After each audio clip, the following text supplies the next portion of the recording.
Welcome back, everybody. It's Rudy with Alpha Investments, and guess what? Today we're going to talk about Dominaria, and it's not going to be the type of video that everybody expects, because today I'm going to give you pretty much the results of pretty much what I see happening in the overall marketplace.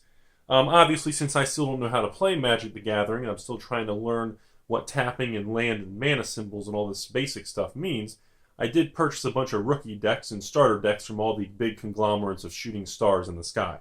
Now, today we want to talk about Dominaria and the impact on what I see, and I want to give you guys some numbers and pre-orders and some data, at least from my end, on what I see going on.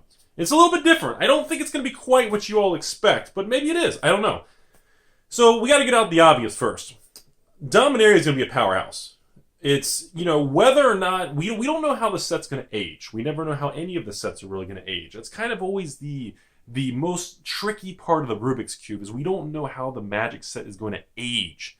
And that's the key, because every set when it's new is hyped. It's amazing. When Hour of Devastation on day one, everybody was excited, pre-orders, oh, watch all the streamers and watch this fancy stuff. But as time goes on, and it goes through the system and it flows through and we all move on, how it's remembered and what the long-term effects are really what define a Magic the Gathering set. Now, I'm going to give you my opinion right out of the gate. Dominaria is a major throwback set. Richard Garfield's involved, and quite frankly, it kind of shows. It feels different. And I'm not saying it feels like an old set or it reminds me of the old days, although it does have a lot of themes and different kind of components and mechanics and a lot of little hints and artwork. It's got a lot of little things, so the old-time people say, that looks familiar. I remember that. Which is cool, which is good. But more importantly, there's a greater thing going on, everybody, and that is the fact that people are genuinely just hyped. They're excited. They want the new set. They're excited for the new set to come out. Everybody, let's talk about the numbers, okay? So for myself, pre-orders online, locally, all locations, eBay, everything combined are the highest pre-orders I've had since probably, I'd say Modern Masters 2017, but it's not really a standard set. I'd say since like Kaladesh. How about that? It's extraordinarily strong demand across the board. And now here's the best part. Let's go deeper on that iceberg. Let's kind of fondle it a little bit. It's not how many people are ordering and how many of my patrons have pre-ordered. What I find the most fascinating is when I compare the charts month over month of the last 9 months.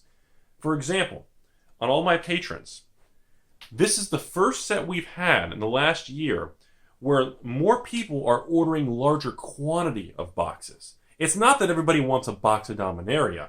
It's for, at least from logistically, internally, the numbers inside show me that people actually really are excited. They're ordering more of it. Like the average order size for me and my patrons is actually 6 full boxes, a full case. The people who are higher tier are getting the max. There are people ordering 12 boxes.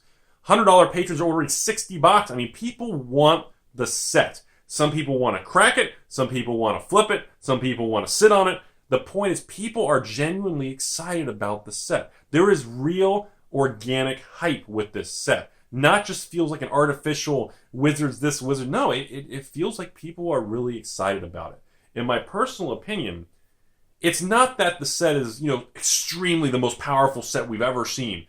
It's more that the set feels unique. It has a lot of unique things in it. It's got they've thrown the dice on some new types of cards, some new mechanics. They've brought back old things. They try to kind of scattershot it to hit a lot of people.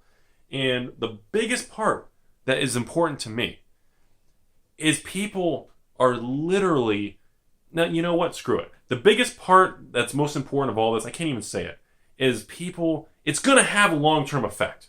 And the effect is going to be that people, it's what Magic needs. I don't even know how to say it. I can't even speak right now. This never happens. Rudy just rambles. I can't even speak. But let me just sum it up. Let's back up from the whole thing. This is what Magic needs. Okay?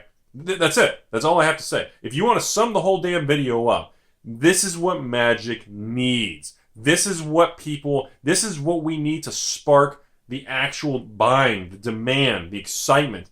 And I think all of this ties together with my other comments about the master sets, the themed master set you've been waiting for. But I think more importantly, Dominaria is piggybacking on the secondary market spike. It's piggybacking on people being excited. exciting. Look at me. I'm a disaster today, everybody. It must be the weather. You know, and most importantly, I feel good and I'm excited because for the first time in many sets, I see a lot of positive indicators. Like I told you, I have record numbers of pre-orders. Over 1,500 boxes. I have people who are not buying, very few people are buying one box. Everybody's ordering multiples of 3, 6, 12. And like I said, this hasn't happened in so long. And these, you know, no matter what anyone says on the internet, no matter what you watch the channels, you watch the sponsored stuff, and these people are going to tell you every set, here's the best cards, here's this and that, here's the most powerful. Sponsored by Wizards of the Coast, the small people in the basement, all your happy little friends. You know, but more importantly, look at the raw numbers. People speak with their wallet. And I'm telling everybody right now, the demand is extremely high. But here's the other side of the coin. I've also noticed that I'm able to get almost an unlimited amount of boxes from distribution from multiple distributors. I can definitely tell Wizards was prepped for this. They were ready. They knew they were ready for a hard hit out of the gate. Because across the board, I can order 500-600 boxes from every distributor. Everyone's like, yep, we can do it. Hope you're ready. You know, and there hasn't been any really, Rudy, we can only get you 20 boxes. It's just, you know, and I find that also very interesting. So I don't know if that's a side effect of a lot of other stores after being burned on all these sets are cutting back on their pre-orders or just simply not buying as much. Or quite simply, it was just Wizards being prepared, which is what I'm leaning towards, everybody. So that is what I think of Dominaria based on market results. Based on what I see with the overall market, the feel of it, people generally, everybody feels really good. There's a lot of positivity. And I don't really get to make videos talking about all the positive things very often. It doesn't come along. I just don't have the structure or the landscape to really report on a lot of positive things. But I'm really happy about that. And I hope Dominaria can lay this groundwork and we can follow through the year. Because we do have the core set 19 coming, and we have some, I'm sure there's going to be some other summer sets and some different things come along with the fall set and some specialty things, the new Commander product. There's going to be a lot of other things. It's just how it is. But it does feel like we have definitely gone past that turning point. And just like I had that other video, I don't know if you guys have seen it or not yet, but I commented about I think the failed master sets is really helping everything. Because the consumer confidence is a lot better in the singles market. Everybody is excited. I mean, people, I've just, you know, and I think it's kind of a combination with Dominaria. I really do. I don't think it's the scripture cards. I don't think it's Karn, the new Planeswalker version. I don't think it's just any particular card. I don't think it's any particular mechanic. It's sure as hell not the culture at Wizards trying to kind of push everyone in a certain direction. I think it's just simply put, the set looks very creative. It's very unique. They made a lot of unique positive things, and people like it when they take a chance. People like it when they come up with fun new things. And I think this is going to connect with a lot of people, and I think that will actually carry a lot further than, quite frankly, any form of really anything else. I don't even know what else they can do besides hype it up or try to come up with these fancy spoiler seasons and try to leak little cards and drip. I don't think, you know, after the release date and 2 weeks goes by, none of that means anything.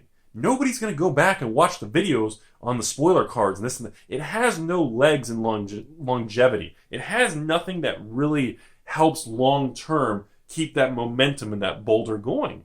And the only thing that can do that is, quite frankly, the quality and the fun and the uniqueness of a Magic set. And I really think Dominaria is going to hit on all that. And I'm really, really happy to make this video. See, I'm happy to, you know, I don't know how to respond to everybody. I'm freaking out. I don't know how to be happy. I'm grumpy cat all the time. I don't know what to do. So, I mean, that's it. I mean, I don't know if you guys are expecting me to hype it up or put it down, but I'm here to report to everybody that those are the numbers. That's what's going on.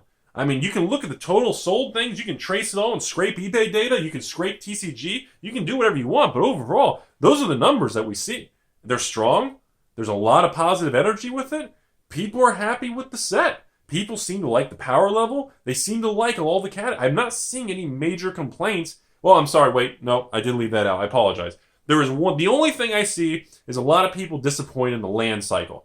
Everyone felt that to really push Dominaria over the edge, a lot of people feel that Dominaria should have had a really strong land cycle. I know the filter lands were just done in the master set, but again, do we really count like fetch lands in one master and filter another so it doesn't count for a standard? I mean, do we really say, oh, we crossed it off there so we can't put it in? I don't know. Like, I think a lot of people were expecting some sort of shock land, fetch land, some sort of high-end land cycle, or even the other one, the black, what are the cliffs, and there's another couple land cycles that haven't been done in a while. I think from like the Meridian blocks, was it Scars, the Siege or something? So there's a lot of other ones, and everybody's expecting something along those lines, or new versions of them, or maybe tweaked versions, something to really add that extra oomph. Because as everybody knows, I mean, you can look back historically, the sets that seem to age the best have very strong land cycles. I mean, it's like a core foundation, you know? I mean, and of course people are going to say, oh, Rudy, you're wrong. Look at Gatecrash RTR. We'll see. We'll see. Give it another couple years. So, that's all I have to say about Dominaria. I'm pleasantly surprised. This is positive Rudy not knowing how to act. So, I want to know everybody else's opinion. Are you guys pre-ordering more? Are there stores out there? And you can leave comments for me. Are you guys ordering more? Are you noticing any tone difference or like actual behavior or the feel difference of the public who are coming to your stores? Or are you guys as players or collectors and investors or 3.82, 16, 14% women? You know, are any of you all are you doing anything different with this set? Does everyone agree with that? Or do I just have people like my patrons and stuff who are just so excited to get a new set that actually feels good versus a master set? Everyone's just like, it's like pent-up demand. I don't know. So I hope you guys enjoyed the video. Really interested to see everybody's feedback and response. I'm really interested to see some other stores' response to see if they're actually having similar results, if similar people are actually really excited about it. Because to me, it feels like it. It doesn't feel like, oh, here comes Ixalan. Oh, here comes Rivals. Oh, Hour of Devastating Your Wallet. All right, Almond Kitty Cats, we know. Like, those came and went. And of course, Wizards did the normal, let's hype it up, let's do all these creative things, and then it just, nobody cares. You know, a couple months go by, and it's, as they say, it's forgettable. And, you know, you really don't want to design things that are forgettable, because long term, they just dissolve into nothing. So, Rudy with Alpha Investments, you guys have a fantastic day. I hope you guys enjoyed the video. Thank you to all my 1,700 plus patron supporters. I appreciate all of you guys watching, even all the people who hate me and don't subscribe to the channel, but you watch anyways. We love you anyways. You guys have a great day.